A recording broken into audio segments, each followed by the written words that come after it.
Good evening, everyone. Definitely excited that each and every one of you took the time out on this brisk evening to be here to have a very important conversation on prison, housing after prison. I'm Brandon McGee, State Representative for Hartford and Windsor. So I'm delighted to be here and to work alongside the Commission on Equity and Opportunity.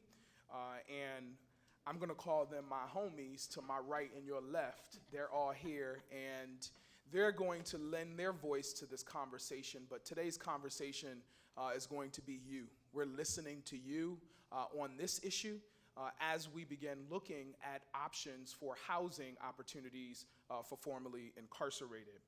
I got to tell you, this has been an amazing journey.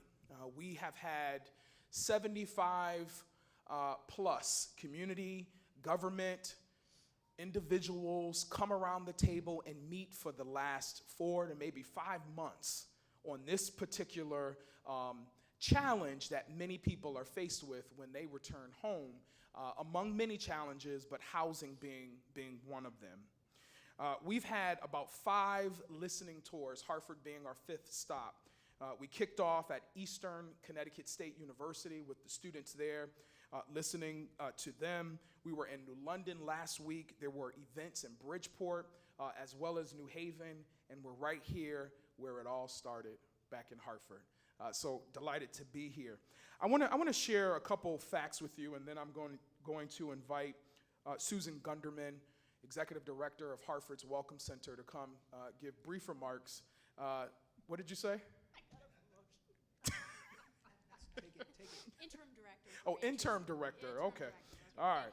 Leading the charge over there at City Hall at our Welcome Center, and she'll provide some remarks. But I want to share a couple facts with you before we jump right on in.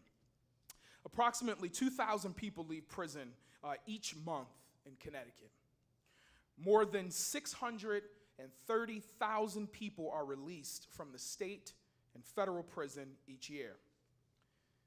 In Connecticut, African Americans are incarcerated at 9.4 times the rate of whites, and Latinos are incarcerated at 3.9 times the rate of whites.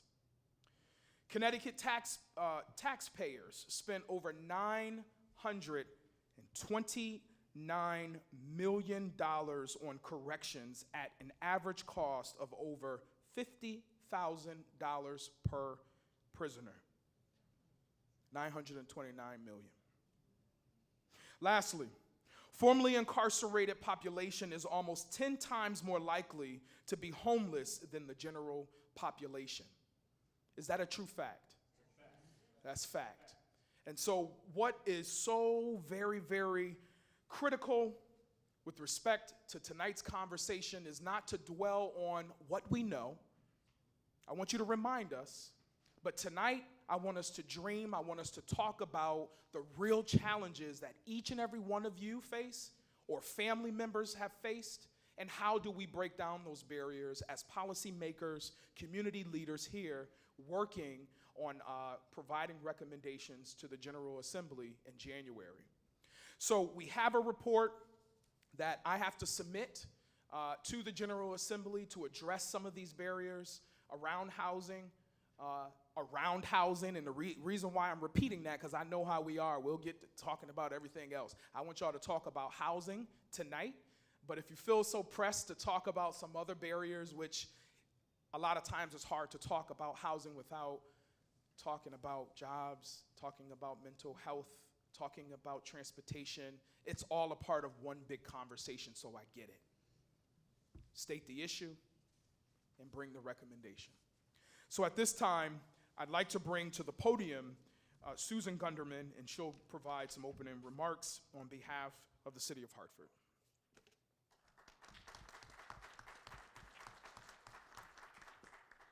Thank you. I did appreciate that promotion. I'll let the mayor know that I got a promotion this evening, so that's good. Welcome, everybody. I would like to welcome you all here this evening. Thank you to the Legislative Housing Reentry Working Group, directed by the Commission on Equity and Opportunity, in partnership with State Representative Brandon McGee, for co-hosting this listening tour this evening in Hartford. Mayor Broden was unable to join us this evening due to a scheduling conflict, but he sends his support around this very important issue. He is an advocate for second chances in our city, and he supports each and every one of the individuals coming home from incarceration. Providing access to housing for someone coming home from incarceration is key to successful reentry. It is a stabilizing force in one's life as they reenter their community.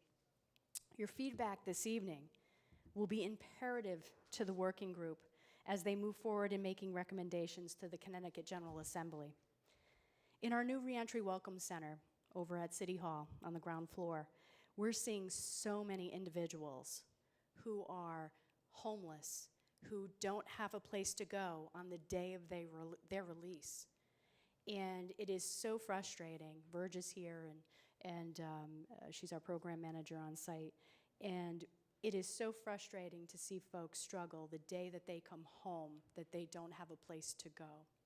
And so we need to work together to fix some of the systems that are broken and make better policy decisions. In order for there to be access to affordable housing for individuals who have been impacted by the criminal justice system, we must work together to make real policy changes, creating access for all. I look forward to hearing your stories this evening and working with the Commission on trying to make this work, pull it together collaboratively, and make real change in this upcoming legislative session. We have to make changes. There should be no one in our community coming home from incarceration, or anyone, period, in our community who is homeless on a night like tonight. I had a gentleman just before I left the Reentry Welcome Center said, Sue, I'm going to go to the shelter tonight.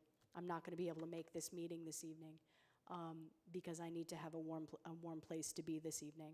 And so it's so important. While his voice isn't here this evening, his voice will be heard in another way, and I'll make sure his voice gets to the folks that are part of the committee in a different way via email and writing his story down so his voice is heard. But I didn't want him to give up his bed this evening so he would lose his spot in the shelter. So thank you very much.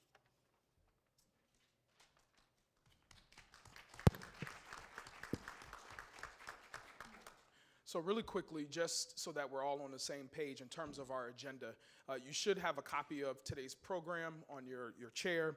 What I'm going to do is now turn it over to our panel.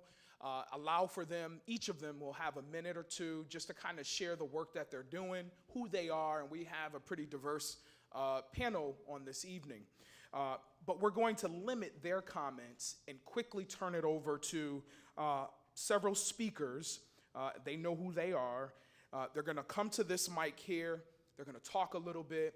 And then after the last speaker that we've identified to speak, the floor will then be open to each and every one of you who wish to address the panel, share with the community, but we will be taking notes on this evening.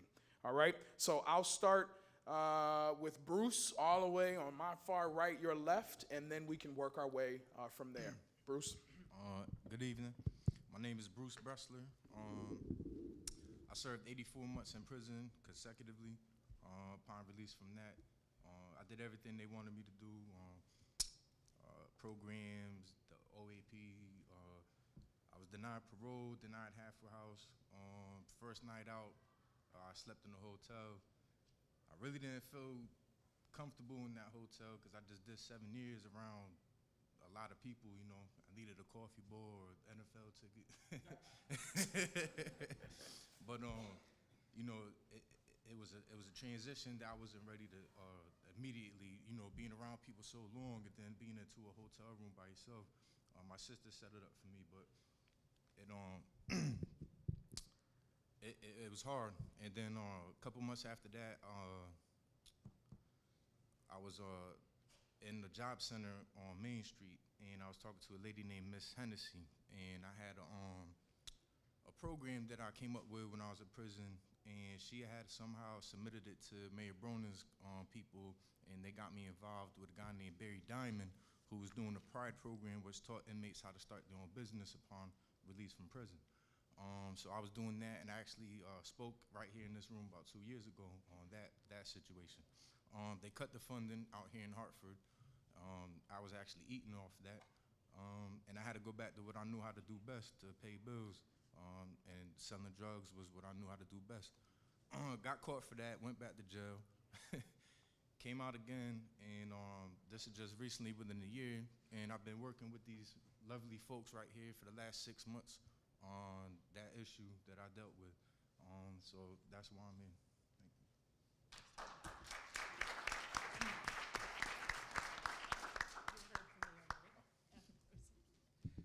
Good evening. I'm Fernando Muñiz. I'm the CEO of Community Solutions. We're a criminal justice and juvenile justice provider headquartered here in Connecticut with programs in a few other states. In Connecticut, the bulk of what we do is operate residential work release programs for the Department of Correction and the Federal Bureau of Prisons, and we also operate some alternative in the community programs for folks who are on probation through CSSD. My organization's been at this work for over 50 years now. I've been with CSI for about a year, although before that I did some juvenile justice and child welfare work, so not unfamiliar with a lot of the issues.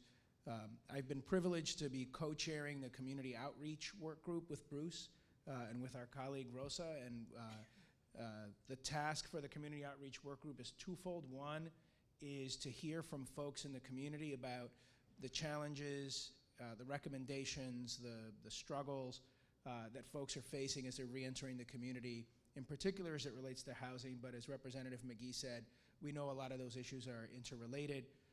We've wanted to hear from folks from all over the state because while the issues are the same across the state, the resolution may not be the same across the state.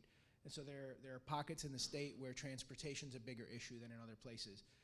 There are pockets in the state that don't have a welcome center, where the provider community is not as strong, where the services are not available. And so we really wanted to get that input from folks across the board, and to hear not only from people that have been incarcerated, but from family members, from folks that are working at programs, because you all see this stuff on a day-to-day basis, and so hearing from you is important. The second piece is we want to build some support because, as Representative McGee said, there's going to be a report that goes to the legislature with some recommendations, and that's where the real work begins.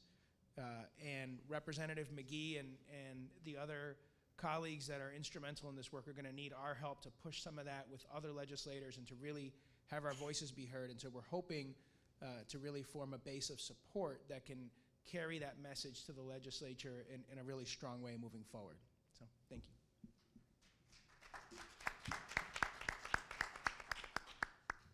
Good evening, Mally Rosado, and I am currently councilwoman in the city of Hartford. I'm here to hear your concerns, and with further ado, let's get with it.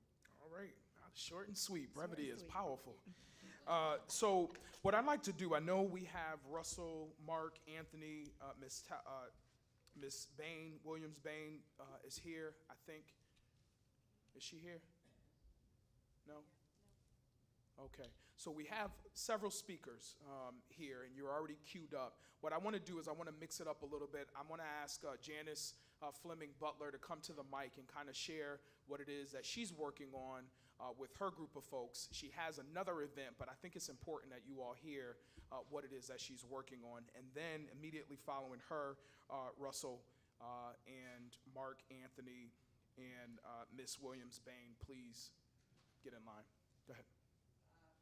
Okay, I was telling the rep that he's fantastic, and so we'll just move on over to the business at hand. I'm Janice. I am the founder of the Voices of Women of Color. We've been in existence for 15 years. We focus on social justice issue. We're led by all women of color. Most recently statewide, but founded here, founded in my apartment.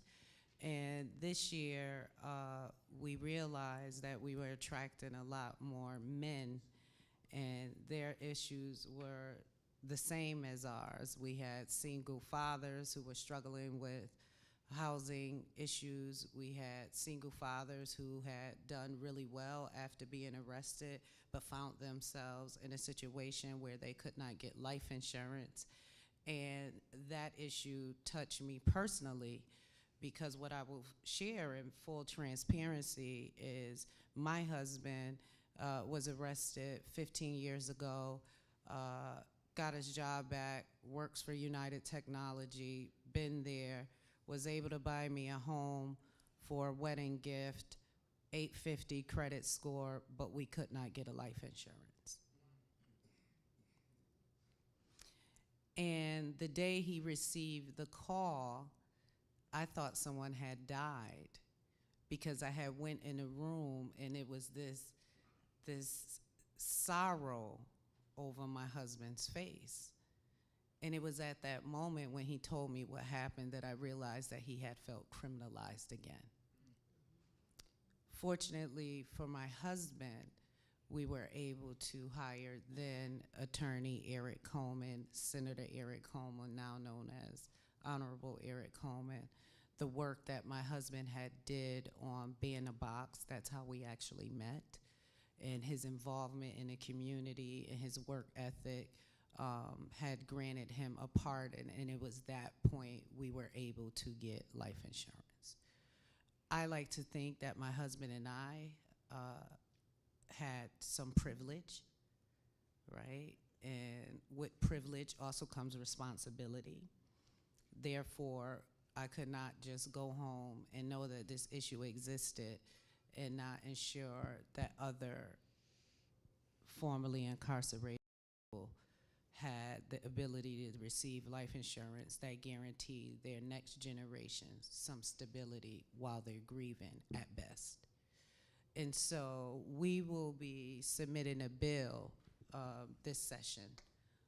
It will be led by Representative McGee that lays out our argument on why underwriters and insurance companies can no longer discriminate against formerly incarcerated people by not providing them life insurance. And we see that as a direct connect to home ownership in the sense of you can't have home ownership and not protect it, or you are creating blight and you are putting properties back on probate court and jamming up the log where we don't have those resources to deal with what we have now. So you can't have a conversation about housing and formerly incarcerated people because, again, it's easier for a formerly incarcerated person to buy a house rather than rent one. But then when he owns the house, he can't insure it, his family, properly. So it's no matter what it is. So I think there's a conversation that has to be had with housing, with insurance companies, and underwriters. We can't have underwriters coming in the state of Connecticut and discriminating against formerly incarcerated people when we decided we're a second chance state. So I'll leave it there. Thank you. So the floor is now open for all of you. I hope you didn't come thinking you were just going to sit here. We're about to have a real conversation. So the floor is open. Please come to the mic and share your story and recommendations. Mark Little, Cheney House. Did 5 years in Cheshire, got out in June. I'm 60 years old. I'm a senior citizen. I filled out 5 senior citizen applications to senior housing already. If it wasn't for Cheney House, I wouldn't be standing here. Now I'm gonna tell you something about Community Solutions first. Its history is valid. I'm in a house with 40 men. There's attrition in that house. People who don't wanna get better go back to do the same things they did before. And that happens. That's part of the process. But in Cheney House, the compliance to what they set up for you to do is simple. But for the individuals they hire as staff to walk with you, that's a whole different ballgame. You don't teach that. These people deal with you on a human level, from the director on down to a counselor. Those people care about us. 3 weeks ago, we lost our director. I was devastated. That man bent over backwards for everything I asked for. The first day I met him, the first 5 minutes I talked to that man, I said, hire me. I want to work for you right now. And I wasn't kidding. I worked in this community for 25 years before I made a choice to take something that didn't belong to me. But I will not be criminalized. I won't be labeled or defined by what I did over the past 5 years. I can't be. I'm not going to let it happen. Bruce said something that was real important when he first spoke. He said, my sister helped me get that hotel room. That's a support system that most people who come out of incarceration don't have. They burnt the bridges and they can't rebuild them. I'm a blessed man. I have a family that's been behind me 100%. I don't work. I have a medical ailment that's going to hopefully give me disability, and that's by God's grace if I get it. From that point forward, my financial stability will depend on me getting housing. I'm not going to say I'm not going to go to a shelter, but that's not going to be my first option.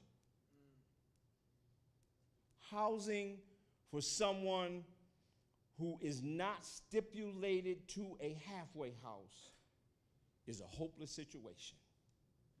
I was with Sue Gunderman almost 10 days after I got out of prison. I was right at City Hall. And it was a conflict of interest for support because I live in a halfway house. She can give me limited support, and they gave me everything they possibly could give me. Housing is an issue. If you EOS out of incarceration in any of the prisons they have in this city, you have no place to go. You have to come out of prison with identification and a resume. If you don't come out of prison with those two things, all bets are off. And EOS is end of sentence, just for people. Absolutely, thank you. Yep. All bets are off if you don't have your stuff together, because you're going to hit the streets running. And the options are limited, as Bruce said. Here in Hartford, the resources are pretty strong and stable. I've been here all my life, so I know a lot of people and I know the network well. I'm on my phone every day. I'm going to get what I need. But the support systems that most people don't know about coming out of prison are limited because of what they don't know. We need to get information to people inside of prison. They need to be trained and taught. This is what's out there waiting for you, whatever community you come from. But I'm fortunate I'm in Hartford. Thanks. Thank you.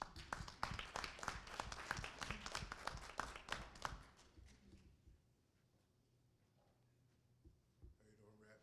How y'all doing? God bless you. Give honor to God. That's how we're going to start this out. I've been incarcerated.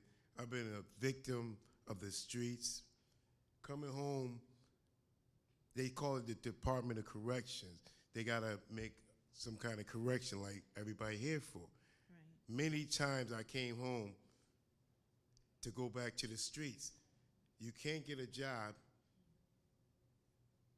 What you gonna do? Housing, you gotta have money to take care of your family if you wanna be a man. So you back to the streets. And at the end of the day, when you get to them streets, you know what it is. So housing, and this, I got invited to this at the last minute, and I'm really impressed because I don't do going back and forth to jail. I try to stay out to take care of my family. I did in the streets 32 years and been incarcerated out 32 years, 7 years. And God is the best thing ever happened to me because now I've been straight. I ain't did nothing but take care of my family for the last 12 years. I done worked jobs, been disrespected on jobs because of felon. So everything, you gotta crawl before you walk at the end of the day, because if we get out there at the end of the day, only place might give you a job is a temp agency. So what you gotta do? You gotta humble yourself, because the streets is done. Done. The best hustle right now is 2 jobs. You get 2 jobs, you can bring $800. 800 times 2, 16. 3,200, anybody can live decent with 3,200. You could do it. You know what I'm saying? We just gotta be strength in this program right here. This is what we gotta fight for.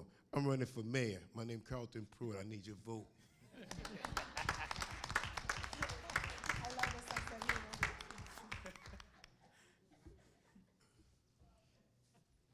you doing? My name Trevor's father.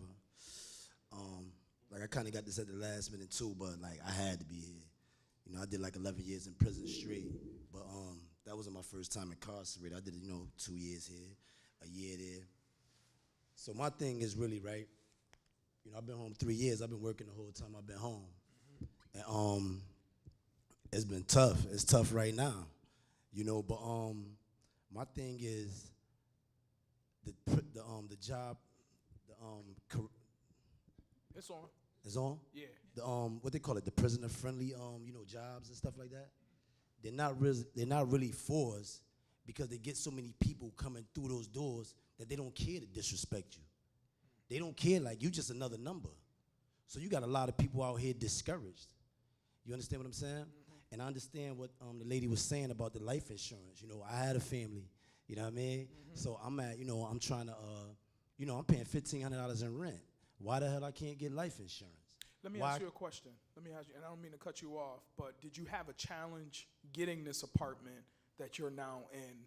I wasn't on the lease. I wasn't on that lease. No, but this is real talk. Yeah. I mean, this is what people are facing. No. Right now, I'm currently looking for housing and can't get anything. I see. I'm not with my daughter's mother anymore. Yep. So now it's just me backing me, Gotcha. and that felony is all bets off. Right now, I'm actively looking for housing. Gotcha. I'm actively homeless. But I'm not homeless because I got people to stay with. I understand. Yep. You understand what I'm saying? Mm-hmm. So it's I'm speaking for all the dudes that I've been locked up with, all the dudes that's still locked up. It's a struggle. It's a struggle in there and coming back out here, especially when a person does 11 years in prison and comes home without a trade. I'm not understanding that. You just put me in there, and then when I come home, you make it just as hard or even harder for me to get ahead. So how do we correct that? So you got dudes that it's hard for them to get jobs. When you first come home, it's all good with the family. But damn, after that first 2 weeks, Yep. you know what I mean? Yep. Like you better get up off your ass and get something. That's right. So now how about the person that can't get nothing? Now he discouraged. Now everybody ain't here the victim. You know what I mean? So there's a lot more that I would want to say, and I could say, but I'm not gonna hold the floor. But they really need to, I feel like they really need to take the time to really reform us, because all they do is pass out, you know what it is. Y'all know what it is. All they do is pass out Scrabble games, card games. And if you are in a program, if you do catch a ticket, they kick you out the program. So if I got 11 years and all I know basically my whole life is to go outside and be on some BS, why would you be kicking me out of a program when in all actuality you're around criminals? So if somebody try to do something to you, you're not supposed to protect yourself?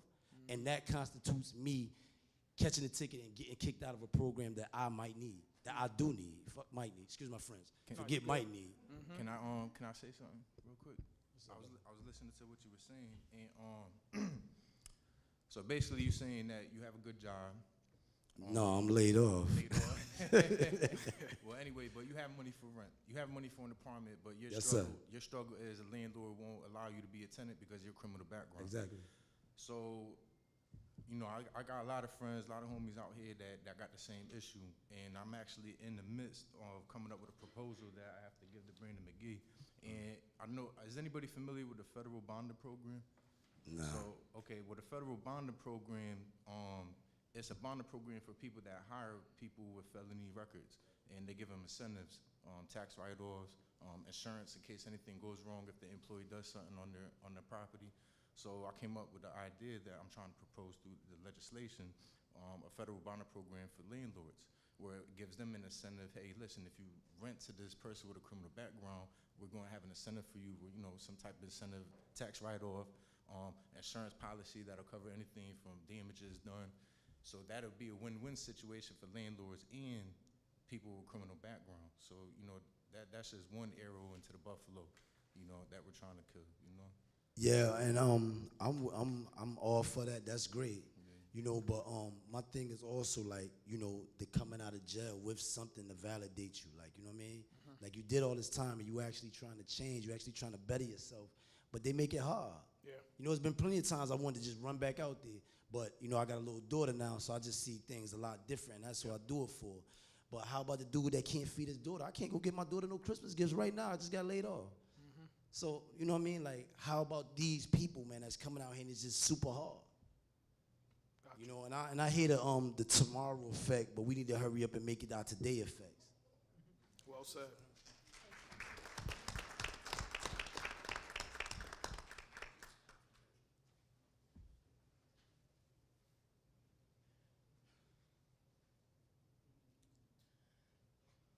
Don't be nervous. We're here with you. I'm not nervous, believe Oh, okay. me, I'm not. Oh, okay. I get emotional when I I talk. got you. My name is Monique, and I'm currently in a halfway house on Retreat Avenue in Hartford. I'm a 59-time felon. I've been incarcerated for over like 32 years, in and out of prison, because I had mental issues, addiction issues, and street issues.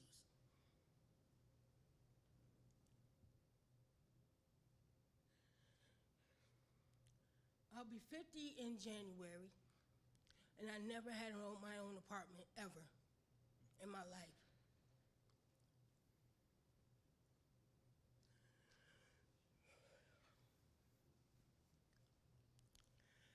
I know a lot of people will say it's a damn shame, but it's a damn shame because I didn't get up off my ass and push harder for myself. I'll push harder for a man than for myself. But now that I'm in a halfway house for the last time, and this is my eviction for myself, it's so hard because I'm in a halfway house that don't give housing pointers. And I thought that I was in a place where they'll help me because I'm halfway home. They don't have no information. They have it, but you gotta really pound it into them to give it to you. Now, one of my counselors, my case manager, said to me, call 211, and I did. I called 211, and they told me, Ms. Green, when do you leave? I said, I have 6 more months here. She said, I can't do nothing for you until 72 hours when you leave. Because what I was trying to get on was this thing called Shelter Plus Care. And she told me that I wouldn't be able to get on that. Then, I guess, I was rah-rahing so loud where the case manager said, okay, they got an opening in East Hartford and Manchester, Section 8. Never knew, I heard of Section 8, but I never been a part of it. So I filled the application out, sent it through the mail, and never got nothing in return. It was so called that I was gonna be on a lottery. I guess I crapped out because nobody got in contact with me. I don't know what the politicians call themselves doing or where they want to go with this, but there's a lot of me's out there. We can sit here and talk all night long, but I'm still homeless, and I'm still no idea about credit. I don't have no idea about nothing like this because of the simple fact I spent all my time in the streets boosting, doing whatever I needed to do to get my money, and I don't know nothing about the blue-collar way. I guess you could say that. There's a lot of women in these houses, right, in the halfway houses that don't have nowhere to go, and they have children. I'm speaking along with them too because of the simple fact a woman knows a woman, and I know how it feels. I always lived off of other people, men at that. You know, if they get high, and if I get high, I know I'm gonna have a place to live because I can give them what they need. And when you get older, it gets old. No one wants to live like that in 2019, 20 either.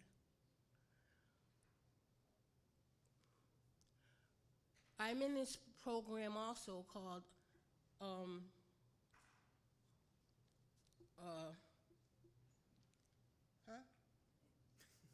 resettlement program. I'm waiting for a room there, and it takes time because there's people before me. Now, I'm maxing out with no parole, no probation.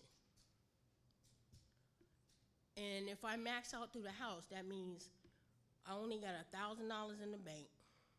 And what is $1,000 gonna get me? Nothing. Because you need security deposit.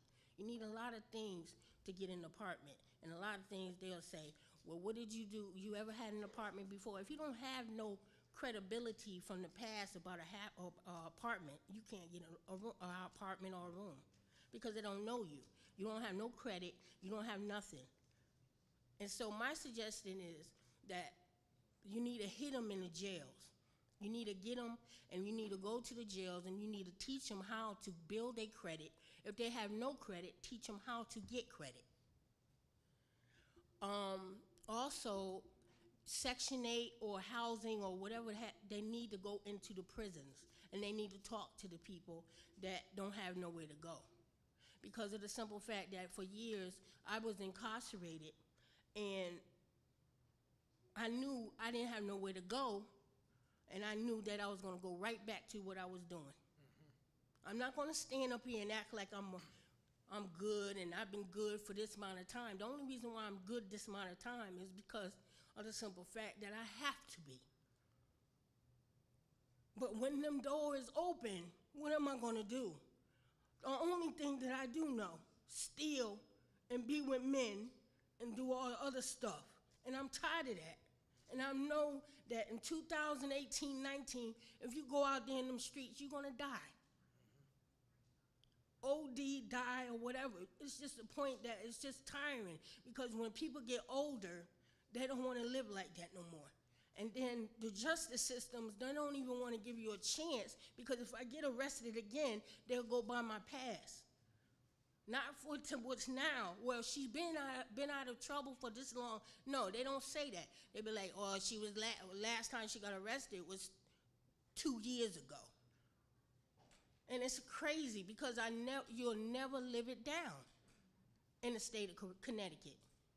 So I hope that when you go to the legislature, that you will understand, tell them to understand. And I think you need to bring some people that have been incarcerated and that has been homeless to them, because I don't think they're gonna take it better from you. I think they take it better from us. Well, you just stay real close because we're going to utilize this testimony to really share in on what you're talking about with some of my colleagues at the legislature. So thank you for your testimony. Hi, I'm Victoria. Hi, Victoria. I'm a single mom of 2 with a severe drug problem and a severe mental illness. Basically, I've been chronically homeless on and off for 10 years because of my drug addiction. But I was just released from prison on December 3rd, thanks to my mother for bonding me out for a second time. She's, really been trying to get me to be an adult. I'm about to be 30 in a couple of years, and I've yet to hold a job longer than a year. That's not even true. I probably haven't had a job longer than 4 months because I can't seem to find the support I'm looking for in the community for mental health. And when it comes to finding jobs, I was recently labeled a repeat offender because all my charges are larcenies. So getting hired has become a problem, which then leads to housing issues. A lot of the places like Section 8, the lists are very long, obviously, but like the housing authorities and whatnot, a lot of them they shake their head at me or they don't want to help me. Yesterday, I called 211. I was on the phone for exactly 57 minutes for the woman to be on the phone with me for 3 minutes to tell me to call her back when I was sure I had exactly nowhere to go. And I had decided prior to talking with her that I would give them a review that they could call me back in 2 minutes, and I would tell them how the call went. When they gave me the call back and I gave them a bad review, I was hung up on. So I couldn't ask them any further questions or get any more information. I actually would have had to call back and probably be on hold for another hour, which I chose not to do. I've been to places like CCAR before on housing issues, working with addiction side by side. A lot of them don't have the information that they need. They're not trained a lot in the housing fields. So I think a lot of the places that are working with behavioral issues and addiction really don't have the information or the training they need for the people coming to them for the help they need in housing, because a lot of people with behavioral needs or addiction needs really, really struggle with finding housing, basically because they can't find work, that or they're disabled and don't work. So I'm struggling. You didn't look into a halfway house or anything? I've been to a halfway house. And you maxed out? I maxed out. Got it. I did. I completed the program. I've gone to multiple rehabs. Nobody can direct me anywhere. And my mom took me in this time, but she leaves for Florida January 20th, and I'm asked You still need out. to figure out. Yeah. I'm asked out. So, you know, Thank you for sharing. I'm frustrated, you know, as well as anybody else in here. So, yeah. And the good thing, thank you for sharing. The good thing about being here on this evening, there are folks in the room that could at least help you and direct you to resources beyond just 211. So toward the end, I'll call some folks out or have you to raise your hand so that many of the folks in this room can come over and to ask you, you know, how can you help them, help that person connect to whatever resource that might be helpful to them. So thank you, Mom. That's a support system there. I know we have a group of individuals that want to share with us. We're going to pause a second, and I want to share a little bit about the importance of partnerships and making sure that we just don't lean solely on state government to help us out of a situation, but we have to begin thinking outside of the box with respect to addressing this issue of housing, jobs, mental health, resources, all of the above. And what I am most fond of is really figuring out, with the help of others, how can we address this issue in our capital city and even in the state of Connecticut. And so we're so fortunate that we have a lot of stakeholders, and on tonight we have one of those stakeholders in the room, and I'd love for him to come to the mic and just share a few comments on what the Hartford Foundation for Public Giving is doing here in our community. He's okay, but Judy McBride is better. No, sir. But he is the CEO, president of the foundation, Jay Williams. So if you can come up and just address the group, I'd greatly appreciate it.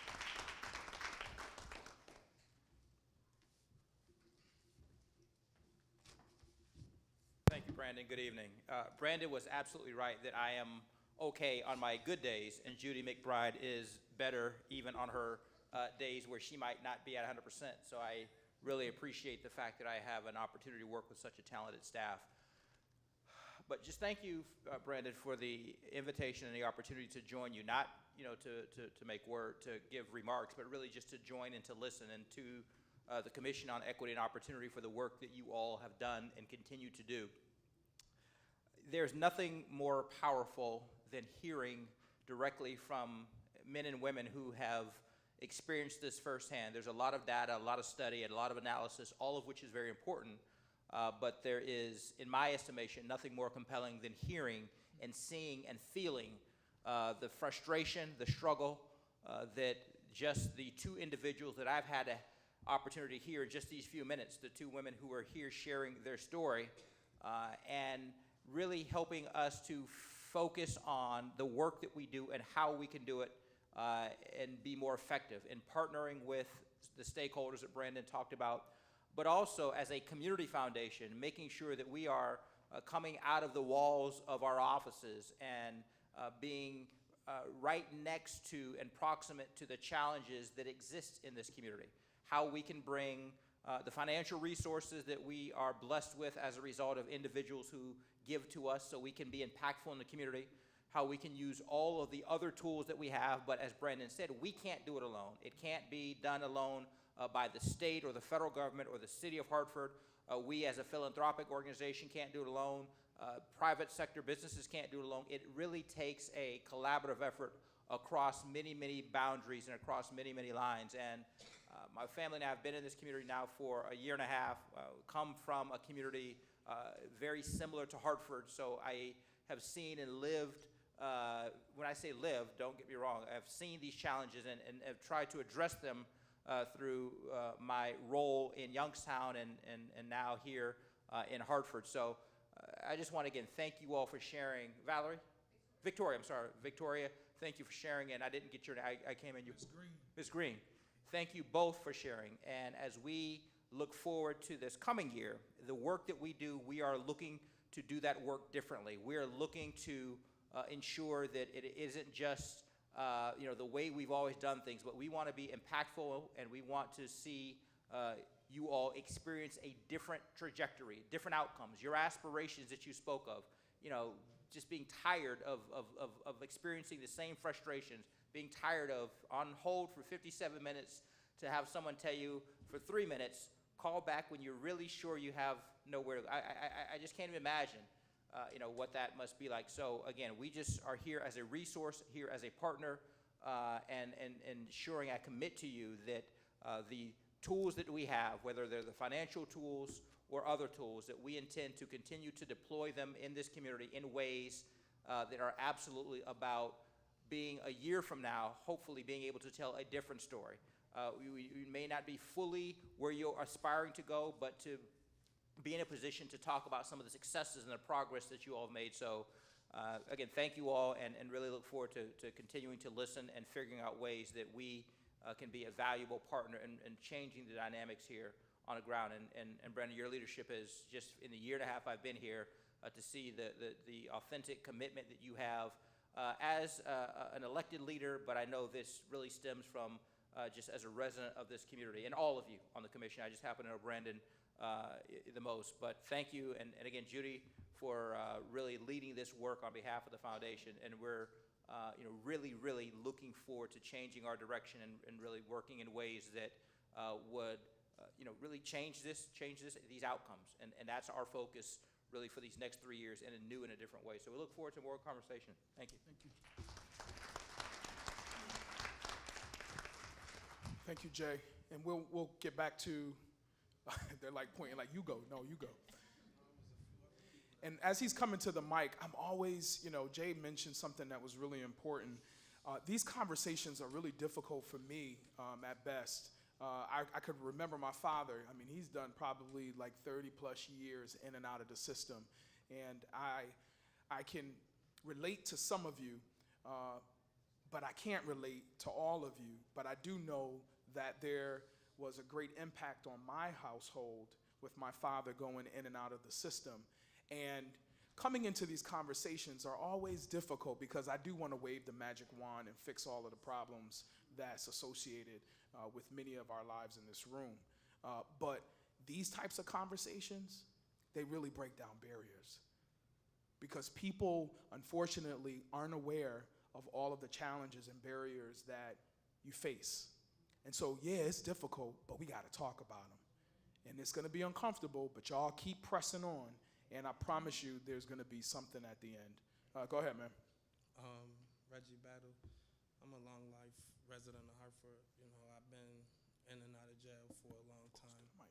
I've been in and out of jail for a long time, and it's like the stigma that society, the news, the media put on us as far as felons, it's like a look when you deal with us. And a lot of people was forced to do what they had to do, like the lady over there.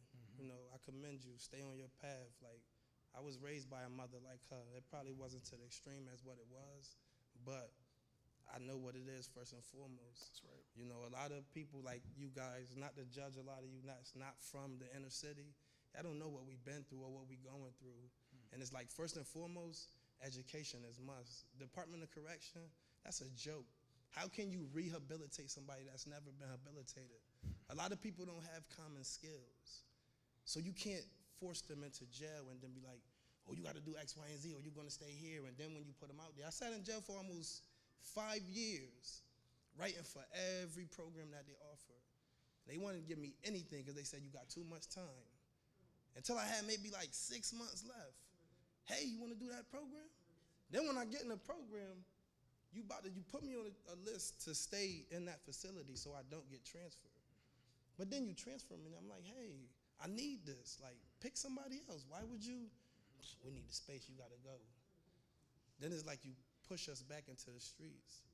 Then you got a parole officer that don't really know how to deal with us. Like, you deal with me based upon what you read on paper. On paper, I may look like a monster, but I'm a good person. I never did too much to keep me in jail for too long because I'm standing here talking to y'all. That's right.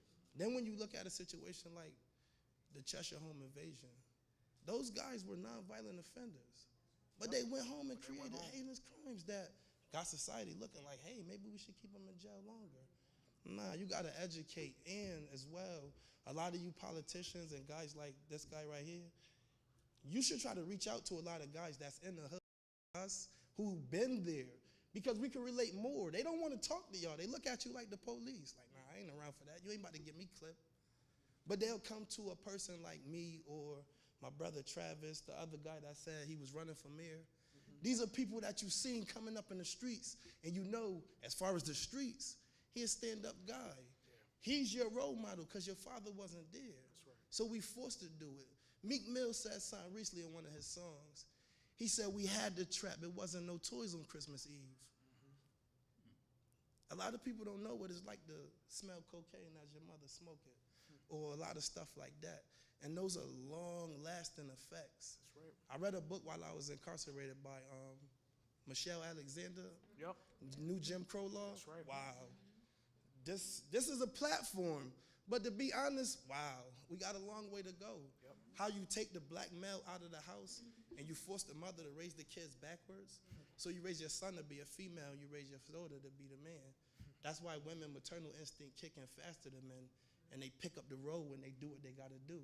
And you got dudes out here who be lollygagging bullshit, claiming they getting money, but you driving her car. Now when you go to jail, your boy in traffic, he like, man, this dirty bitch, that's kid car. No, it's not, that's her car. Girls go in the house after work. Dudes wanna run the street and do BS. A lot of these people that's out here, they have no, I've been calling Walmart for the past week. They did the criminal background, everything. Man, I don't even care about the pay. We'll discuss that later. Just open the door and let me in. Don't judge me accordingly to what you see on paper. I've never did anything to anybody. I'm not no stick-up, bag, still downtown type of guy. Nah, I probably sold drugs, hold a pistol every now and then. But that was just to protect me. I never did anything to anybody. And again, thank God I've never done anything to keep me in McDougal for the rest of my life. I got friends who claim they was being loyal to their friends, but they sitting in jail with 100 years and their boy won't send them half of what's on the commissary list. And he smoked that every day out of his pocket. There's just a lot of things that this forum can open up, and I appreciate it, and I hope that some of these cameras that's looking and some of y'all that's listening, you remember my name.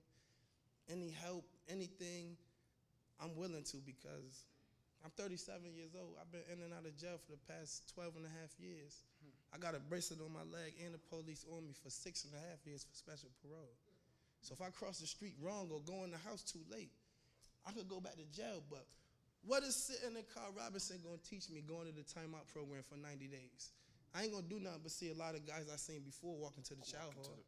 And they gonna hear about what they see me and think I was doing. Oh, you was out there getting to a bag. Nah, man, that's smoke and mirrors. Them dudes ain't eating, they hungry.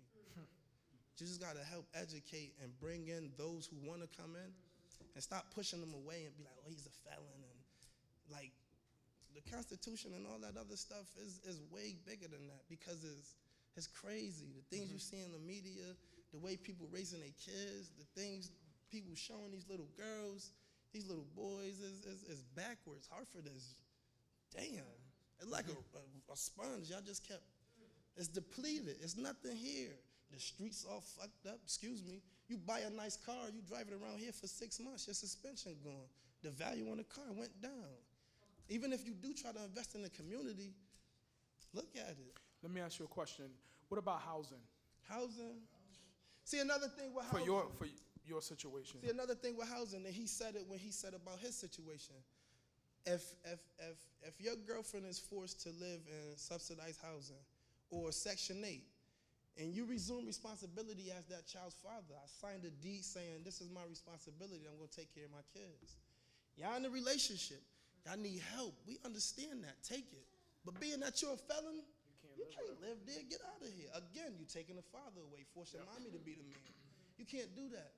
She has estrogen, I have testosterone. He need to deal with me for a while. That's why a lot of these little boys be running around, and I don't knock nobody's situations.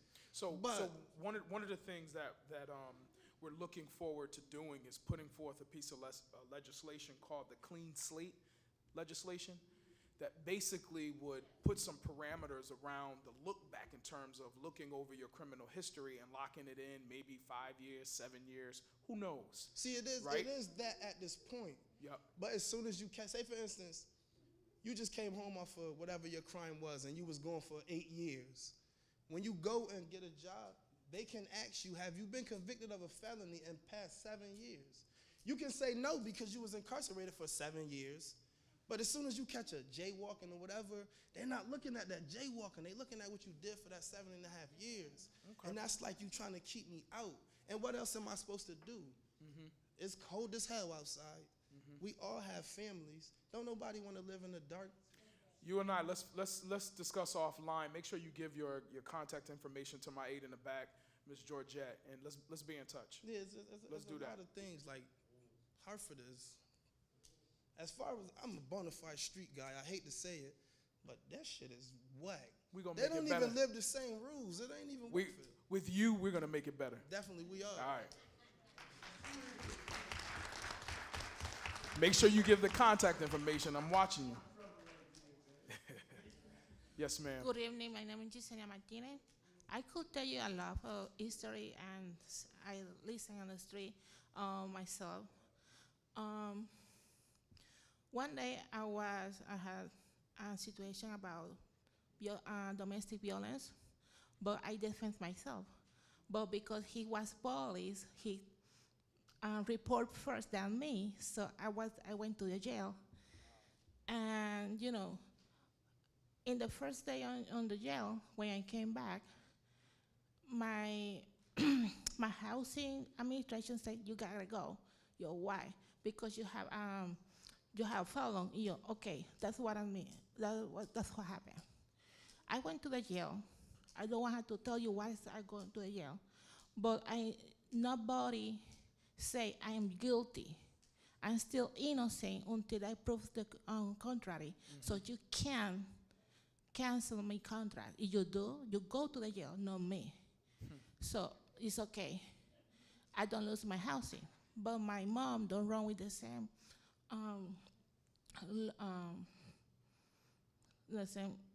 issue. My mom has my little brother here. My brother went to the jail, accused about for another girl about sexual harassment. Mm-hmm. They proved it was not true, but because he was with marijuana on the bucket, he go to the jail anyway. Immediately, my brother go to the jail. My mom lost the housing. Why? She don't do anything. They arrest my brother outside of the housing. So I had to travel from Puerto Rico to Hartford and go to the court and fight for my mother, her housing. Because she was punished because she had in the housing a felon. However, he's still innocent until they prove the contrary. But they want to break the contract before that's happened. And that's what happened with a lot of people, especially with people who don't speak English in this country. Immediately when somebody go to the jail or something wrong happened with authority, they cancel the contract and you gotta go. And you lost the service. So I met a lot of people who's come out from the jail, and they had to run out like down in the park street because they can't find a housing. They can't go with his parents because his parents could miss the housing. Private or public, they could miss the housing because they can't foster somebody else with a felon. So they had all the churches is full, the street is full, the bridge is full, so they had to do only one thing: go to Walgreens, steal a gum and a bottle of water, and go to the jail again. Ask any people homeless on the park street. It's the same story, the same one. Too many people with disability, dementia, schizophrenia, they don't have idea how to fight about his rights. So they run like nothing because nobody help with his disability because they are felon and they can ask for service in the state. ¿Te puedo hacer una pregunta en español? Yes. Cuando tú hablas de las personas que están homeless, que acabas de decir el puente, ¿qué puente tú te estás refiriendo? Porque últimamente yo estoy escuchando algo de este puente. Hay un montón de puentes, pensando por los puentes de Hartford Bridge, Connecticut River. ¿El Connecticut River? Sí, donde está Connecticut Science Center. ¿Dónde está Eso qué? está lleno de personas homeless. ¿Connecticut Después, qué? El Connecticut Science Center. Ajá. Por las noches, tú Ajá. puedes ver personas A durmiendo. mí me dicen que eso es como que un village ahí de un montón de personas. Sí, allí duermen un montón de personas. Yo conocí una señora que ella fue mi enfermera de cirugía cuando a mí me operaron del corazón en Hartford Hospital. Ella era una enfermera de cirugía. Ella perdió a sus hijos y a su esposo en una casa, en un fuego. So, ella le dio demencia. Ella fue para un hospital y ella estuvo 2 años hospitalizada por demencia y esquizofrenia, por su pérdida. Cuando ella salió sin nada. Ella perdió su casa, ella perdió todo por el tiempo que estuvo en el hospital. Y ella estaba durmiendo bajo un puente. Y ella dijo, pero ¿por qué tú no tienes ayuda? Y ella me dice, porque no hay servicio. Okay. Yo te voy a dar mi tarjeta para que después hable a mi oficina y hablamos fuera de esta sesión. Cuando pases por aquí te la doy, ¿ok? Gracias. Okay. The other point I want to talk about is, I don't know if we can do allow, I can't speak in Spanish. Hay muchas personas que no están, cuando salen de la cárcel no están teniendo trabajo. No, se hizo una ley, me acuerdo que para el 2003 o 2004, que yo hablé con el senador Brown, que era uno de los que no querían firmar. Y, voy a tratar de interpretarte. Okay. ¿Puedes repetir lo que dijiste? Okay, I remember the 2003, maybe 2004. The organization HART, they tried to make a law to slave the job for felons. The Senator Brown, he don't want to sign, and McDonald, he don't want to sign.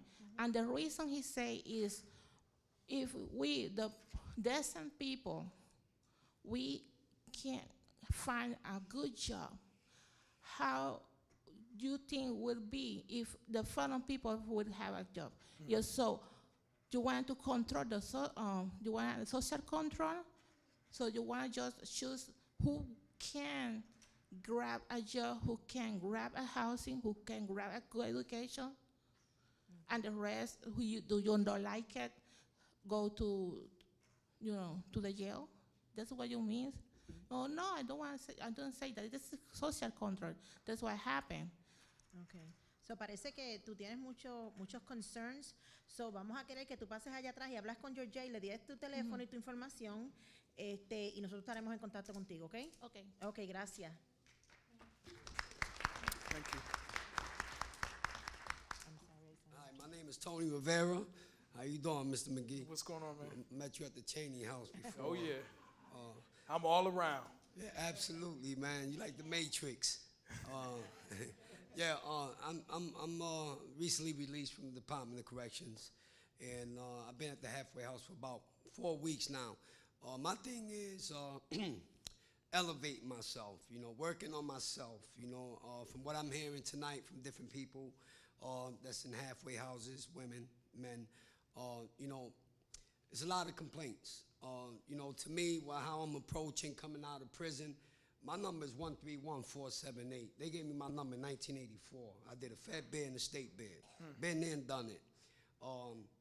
Today, being 50 years old, what I'm doing is I'm focusing on reading power books that's going to help me mentally to focus on controlling my thought patterns, controlling my feelings, and not trying to be judgmental, and accepting the damage I did to myself, and create my homelessness, creating my missed opportunities for getting good jobs. Those are things that I did to myself. So what I'm doing is I'm learning today how to accept it, work on my behavior, and deal with it, and make the best of it. So you're 4 weeks out. You're here, right? Yeah. What are you doing now to figure out, hold on, let me finish, figure out your housing situation? Right now, my point of view on that, my opinion on that, I'm going to take care of that when I get to that bridge. I'll cross that bridge when I get there. Okay. What I'm working with is the underlying problems that I have. My substance abuse problem. On my own accord, I went to the village, got involved with the village, and I'm doing some IOP there. Good. I go 3 times a week. I got job offers. I got former employees that are willing to give me a job today. But I said no, because it didn't work for me in the past. Again, I got out of the can. I hit the ground running, thinking I had all the answers. Then I started using. So, again, I don't want to get into all that. I'm done with that. Today, I want to become the man I'm supposed to become. That's right. I'm mature. I'm 50 years old, so it was time for me to put my man belt on. Okay? And stop blaming the city of Hartford. I've been in the city of Hartford for 50 years. And I tell you, I have nothing bad to say about Hartford, and people who have ran Hartford, from Allegrasso, from O'Neill, from all different, from Peters, from Perez. I've seen all these people who, in fact, had excellent standards. And if people were to measure excellence, these are the people that you will look at to measure excellence. Hartford is a fantastic city. If you have a job, if you have yourself in a situation where you can wake up happy and satisfied, there's no reason why you should dump on the city that you live in. Because if you want to leave this city in the same situation you in, they say the same Joe that gets on the bus is the same Joe that gets off the bus. That's right.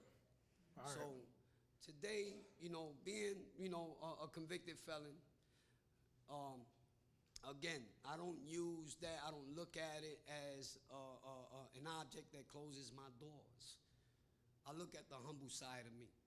I look at the strength within me and the value that I have today. I'm valuable, and I'm worth the effort to make my life better. Even though I'm in a halfway house and coming out of Department of Corrections, and my chances to being somewhere in society, which I'm so far behind in society, again, I don't have any regrets. All right. I know this race, I still got a lot left in me.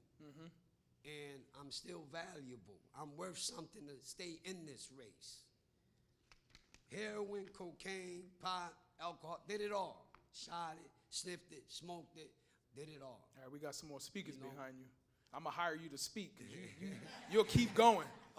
But let's wrap it up. I did it all for my sisters and brothers in here. I just say, housing, I'm glad you guys are coming forth. Yes, and sir. listening to people like myself that need that extra hand, the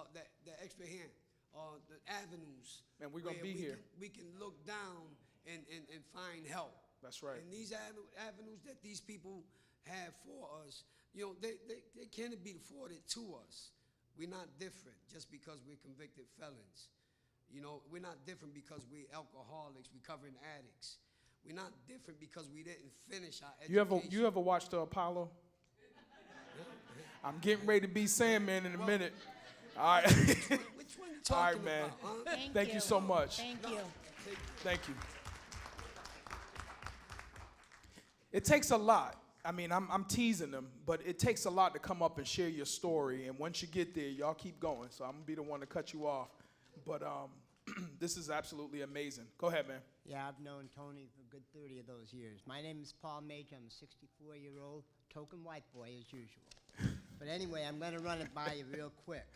I have a letter here from Emmanuel House, one of the places that I put in an application for to get home. I'm on Social Security disability. I have issues. I will explain those to you shortly. The only thing on this application that caused me to not get into that apartment, and believe me, they got about 40 items on this list, was my criminal history. Right now, I'm at the third stage with the Housing Authority. I finally, after 5 years, or 3 years, made it up to the top of the low-income public housing. Guess what? My criminal history.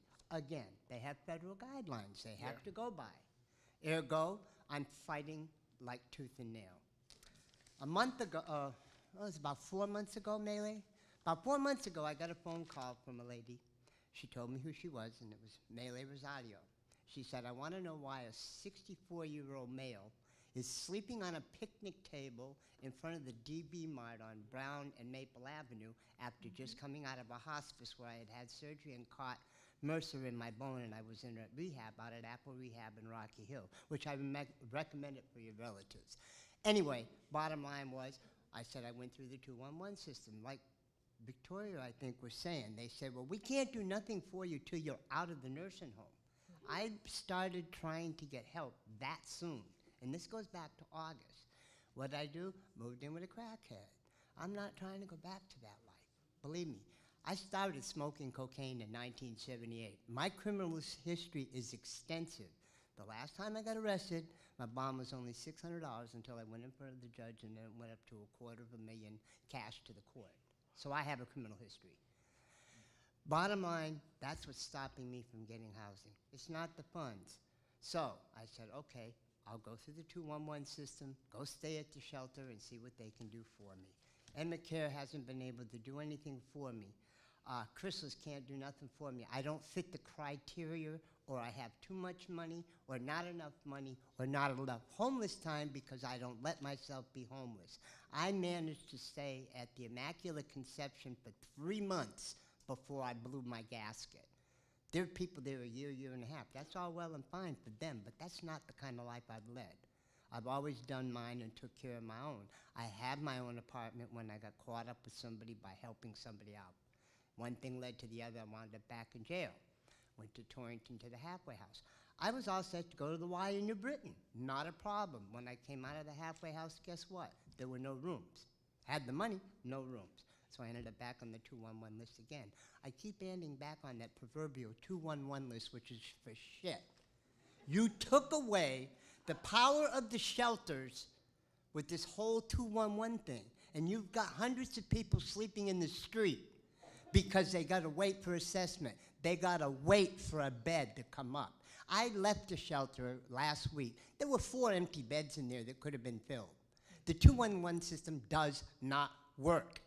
Give the power back to the shelters. Let them make the decision to fill their beds, not somebody that's sitting in a warm office that's going home at the end of the day, and then you can't reach them. I'm telling you this because when Miss Rosado, that's the first thing I told her. And what did I tell you today? Go back to selling drugs. Isn't what got Bruce back in trouble? Didn't I mention that to you on the phone today? Is that what I have to do to get my own again? Go back to being a criminal again? Because that's the only thing I know. And I'm an educated person. I'm a high school dropout. But I worked all my life. I started working when I was 14 and a half years old in a car wash for $1.35 an hour. It took me 3.5 years to get my Social Security. I'm going to read a little something to you because I think this is very, very, very, very important. Is it less than a page? Huh? Is it less No, than? I'm just going to read Okay. the top and There the you go. facts, and then I'm going to read what my psychiatrist put in here. I Mental appreciate it. illness and homelessness, facts and figures. Homelessness is a serious problem in the United States. An extensive study by the U.S. Department of Housing and Urban Development showed that over 500,000 people are homeless. on any given night. Okay? Then we'll get down to percentages. I don't care about that. In the end, and what my therapist highlighted, this is something that I fired off to the Housing Authority because I'm still trying to get past that criminal history. It has been shown that both treatment without housing and housing without treatment are ineffective for homeless individuals with mental health illnesses. Now, they used to call it bipolar. Now it's PTSD or whatever it is, whatnot. I have mental issues. Of course, I have issues. I was on those streets for 30 years. I've been in and out of the system. My number is 122804 since Tony mentioned his. Okay? That was back in '82. I'm not ashamed of who I am today. I'm sitting here in front of you. I haven't had a drink since 1996, thanks to Bill W. Okay? I finally stopped using cocaine. That was my drug of choice. Okay? And yes, I have a history. But help me, help you, help me get a leg up, because it's not working, whatever it is you people are doing. Now, I understand that housing has federal guidelines. I get $700 a month. I made more than that a week when I worked as a machinist at Bristol Tool and Die. I also made more than that hustling drugs. Do I go back to drugs? Do I have another prison bid at me at 64 years old? I don't think so. And I couldn't stay at the shelter any longer. Fortunately, a friend took me in, who I met, who came up from San Diego. And by the way, there's plenty of jobs out there. These two boys moved up here from San Diego, had nowhere to go. They're staying in the shelter. One's now an assistant manager at Walmart. The other one works at Walmart, and they're in their own apartment, and they took me into the extra room, so I didn't have to spend Christmas in the shelter. Okay? Yeah. I showed them around. But that's the perfect thing. They went out their job. I spent 42 years working. It's my day to rest, and all I want is my own. I'll only have to pay $218 a month for a small apartment through low-income public housing if they can get past this criminal history. But that's what's holding it up for me. And I've explained this. Ms. Rosado has been with me since I was sleeping on the picnic table.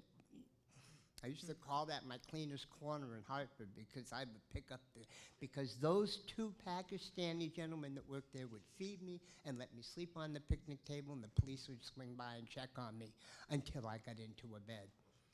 And this is after coming out of surgery and being in an extensive rehab for 2 months. That's where 211 got me. And again, they said, not until you're released in the nursing home can we help you, just like she said.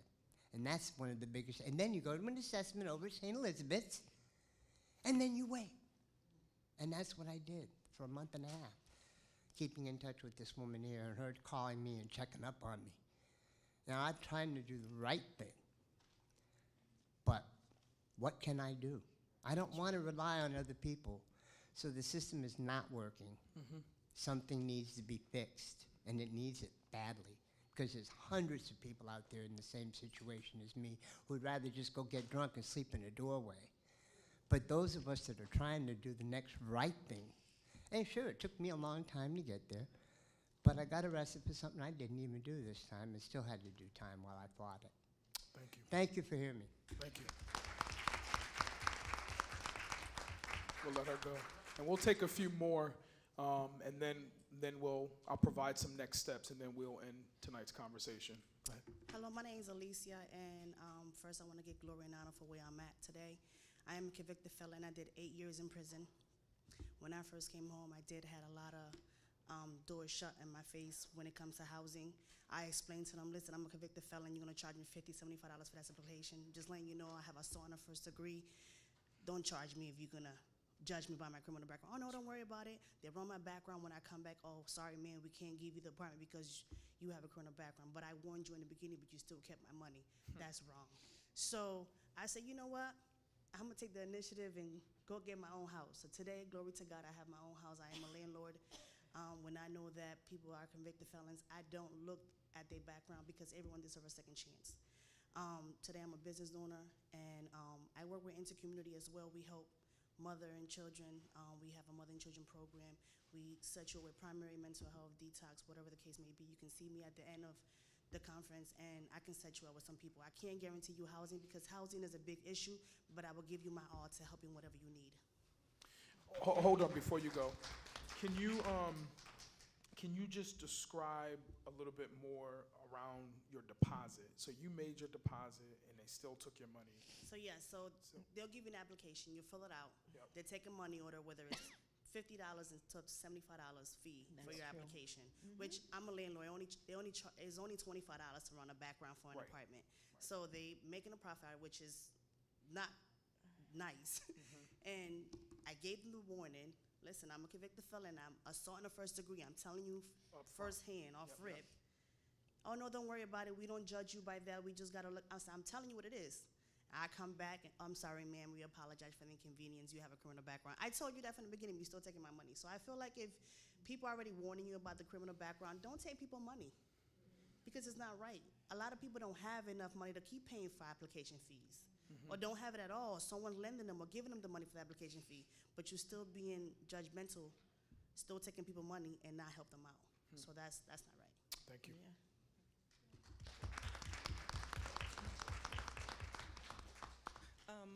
I didn't even know what I was coming here for. I just saw that there was something regarding rental. I've been blessed. I own 5 houses in the city of Hartford. A lot of my tenants are offenders. I don't have a problem with that.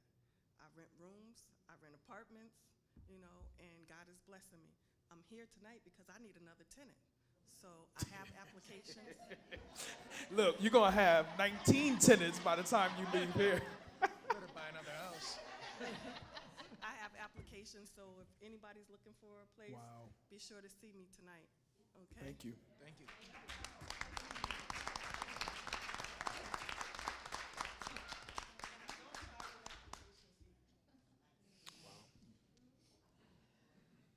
I think what was birthed here tonight is to decriminalize a criminal. Because the resource issues that we have to contend with, housing, et cetera, mental health, whatever it may be, I'm still going to be a felon. I still did 5 years.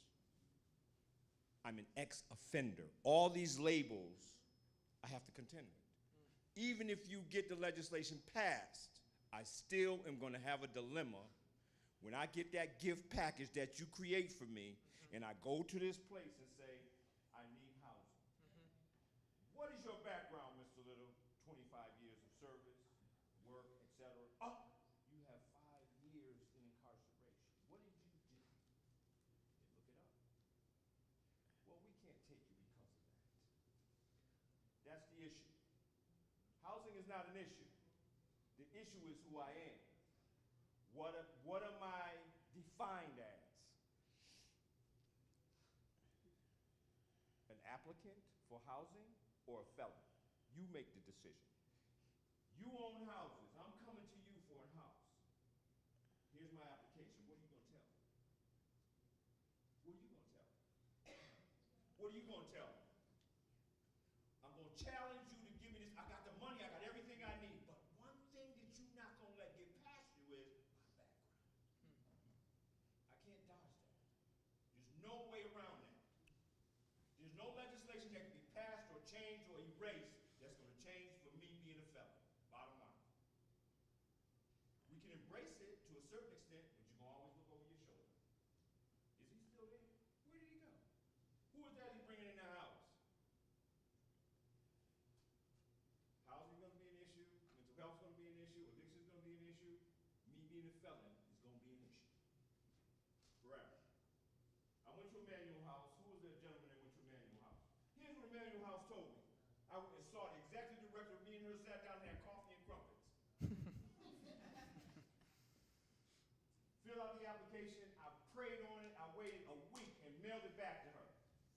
She called me on the phone 5 days later and said, Mr. Little, I can't bring you into Emmanuel House right now because you're not old enough yet. Really? So, That was the only issue. I still have hope. yeah, no, I'm with you. I'm with you. I might have a shot at getting in Emmanuel House. They told you that too? Oh, keep praying. So what I'd like to do, if there are no other individuals that like to come to the mic to share recommendations, is really I'll provide a few more remarks immediately following each of our panelists. I want to give them a minute or so just to kind of provide some closing remarks, and then we can close off at about 7:15. Is that all right? Yes, ma'am. You sure can. You can go up to the mic.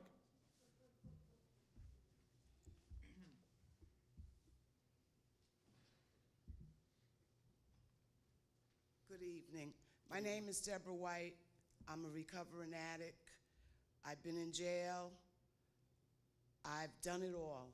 I work for the Connecticut Pardon Team, and what we do is we assist people to get their records cleared. The state of Connecticut, you can say what you want about it, has the best pardon process program going. Yeah. We're here every month in room 141. If you're a felon and you have 5 years from the date of disposition, that's the date the judge sentenced you, you can apply for a pardon. For a misdemeanor, it's 3 years from the date of disposition. The Board of Pardons wants to give you a pardon. We ain't going to discuss that right now. We are here every month. You can come, you can get all the information you need, and you can do it yourself. You can call me, I will walk you through it. I've been there, I've done that.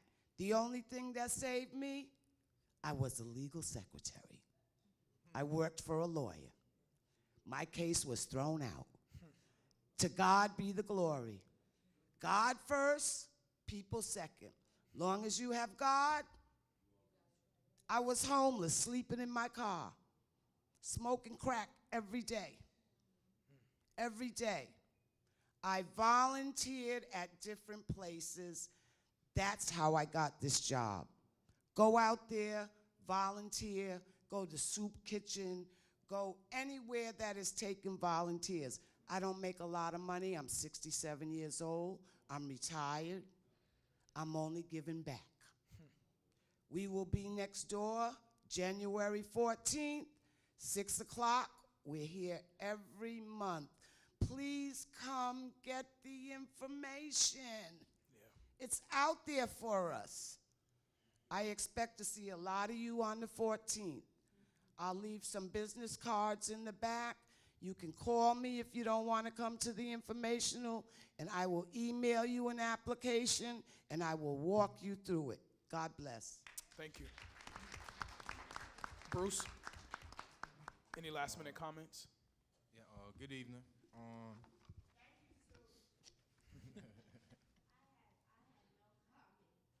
Okay. I just want to say something, because, you know, I'm up here with these fellow panelists, and I'm just like the crowd. I'm living in the house with my father that if the landlord finds out I'm there, it's over.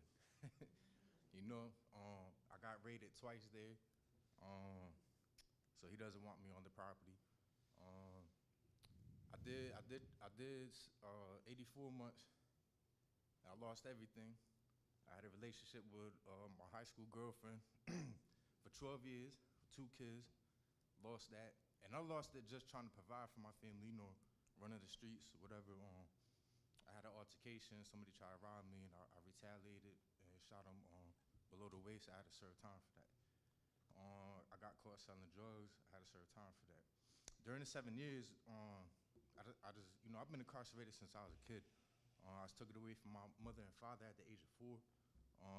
Witnessed a double homicide. I've been in the state since I was a kid. So the institutions kind of like programmed me for prison. So when I was in prison doing the 7 years, I was just like, man, this is my life, man. Like, I'm tired of it. Like, there's gotta be something. So when I was in Cheshire, I was dealing with this guy who started a commercial cleaning program. He kind of changed my thought process.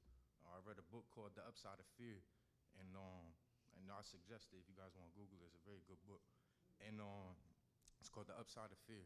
And that kind of got me to thinking different. So I started thinking, you know, business aspect. I started taking college courses, taking anything I can, just reading mad material, and I started coming up with, ideas of my own theories on the recidivism rate and everything. And when I came home, like I said, I didn't have anywhere to stay. I did everything they asked. I mean, I was a troublemaker too. I did 119 days in SAG, awaiting transfer to SRG, which is the gang program. I did 3 years in that. I was bad. So when I was at my bad, I was at my worst. But when I'm good, I'm at my best. So I came home. I was homeless. I did the thing with the Pride program. I spoke in this very room, and they cut the funding, like I said before. And I started hustling again. I got set up. Somebody told on me. They raided my house. And then I had lost my kids in 2017. I had to bury my twins, me and my girlfriend, a new girlfriend that I had started over with. She was 8 months pregnant. We lost the twins. So, I started, popping pills and doing that kind of stuff, and it escalated, and I got in trouble again. So while I'm doing this, and this is just recently last year. So I get into the halfway house, and while I'm in the halfway house, I get an email from somebody that knew that I was working with the state before, and I got involved with these panelists here. And it's a struggle because I got arrested last week for a warrant from 2 years ago. And it's like, my homegirl was in the store with me, and she was like, I don't got no money no more. I don't got no job. I've been home for about 5 months. I don't got no job. I can't get a job. I filed 76 different applications on my Indeed app. Not one person called me back. I got 14 felonies, and they're pretty serious. So this is all I got. I don't know what I'm here for, but I'm here. And I know that my best day in jail is better than my worst day out here. You know what I mean? So as hard, I don't even got a Christmas gift for my kids, So it's hard, and I be wanting to hustle because I know how to get that bread. But I can't because it's like I'm here for a reason, and it's for bigger than me. So I'll take the sacrifice, and I'll just eat it so I can help. So, I'm here with y'all. So, all right.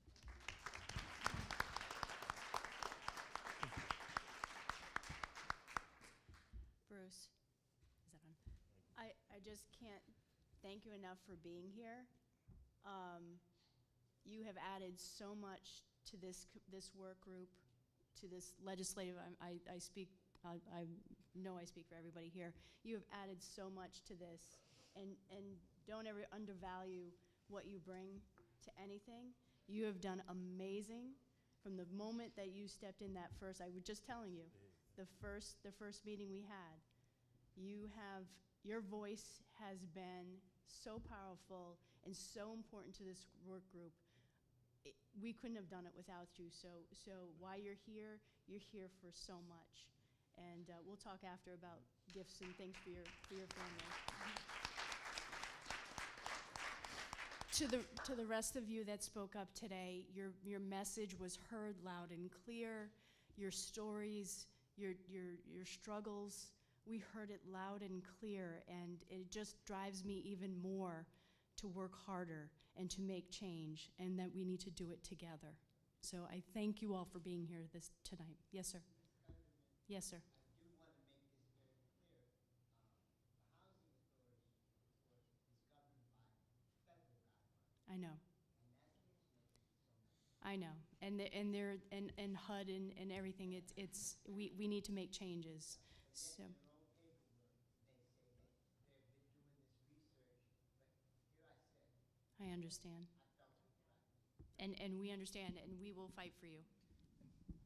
And I want to say to that point that part of what the work group has been doing is trying to identify innovative things that communities are doing, and that it's our understanding, I don't know the details of this, but it's our understanding that New Haven has a waiver program through their public housing process. And so, that's something that's been brought to our attention that we're going to study and see if that's something that Hartford and other cities could pursue to get around the restrictions that the federal government is putting on us. It's going to take a lot of creativity. I want to thank you all for sharing your stories and for sharing your recommendations. We will not be deterred by problems, though. We're going to find solutions. We're going to try to be innovative in the way that we're pursuing things. So, I echo Sue's point. I think, Bruce and other folks that have been willing to share their stories and their struggles are only going to help us come up with some solutions moving forward. So I thank you for joining us this evening. I just want to brief and echo on my colleagues' comments. I want to applaud you all for sharing your stories with us. I know it's not easy, but at the same time, as you do, others will follow. And I also want to say that if you have other friends who have come out of the system, to share your experiences and to share this program, because as a village, we can make change. I mean, I know that you're probably tired of hearing about a lot of talks, and it's time for us to do. And if we try and you help us, then we can bring change. Thank you. And I also want to take the time to applaud Representative McGee, who I know thinks about this 24/7, wakes up at 2 o'clock in the morning thinking about how he can help. So we all need to help and come together. Thank you. Thank you. In closing, before I thank a lot of the people that have made this possible, I want to say just one thing: don't give up. I think tonight, beyond stating the obvious, the challenges, the barriers that we're all faced with, tonight was more of a healing process for some of you to share your story. It's really dark. It's dark.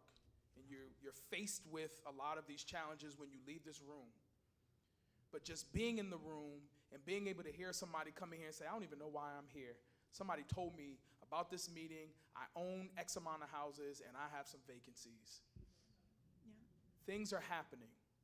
And so as, a politician, whatever you want to call us, there's some folks that we're listening. And we recognize that we don't know everything, and it is extremely important that we partner with agencies and folks that are in this room to help us move this conversation forward, but to get some work done. So what I'm in the business of doing is dreaming a little bit, but also acting on those dreams.